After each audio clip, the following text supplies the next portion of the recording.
Les consommateurs pour les pâtes fait autant les affaires des industriels que des petites entreprises qui les fabriquent de façon artisanale.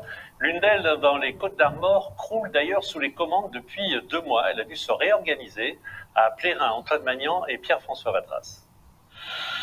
Depuis quelques semaines, les machines tournent de plein régime.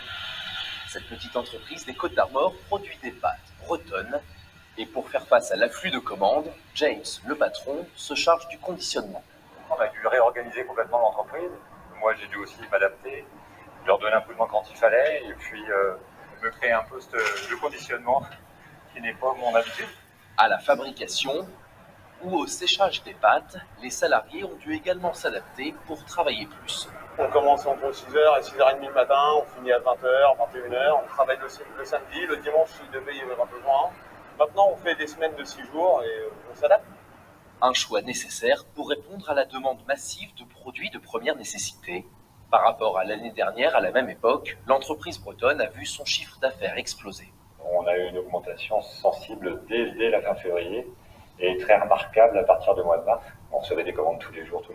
C'est du simple au double. C'est par exemple 500 kilos qu'on faisait habituellement par jour, et là on a 1 tonne.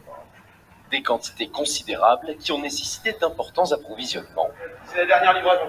D'accord, il y aura une deuxième tout à l'heure. Ouais, voilà, tout à fait. Plusieurs fois par semaine en ce moment, James reçoit de la semoule de blé dur d'une minoterie située à quelques kilomètres de l'atelier.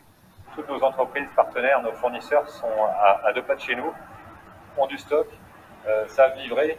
Ça nous conforte complètement dans notre démarche, qui est la même depuis le début, mais qui est confortée aujourd'hui par cette crise sanitaire. La petite entreprise de pâtes bretonnes se développe et pourrait s'agrandir.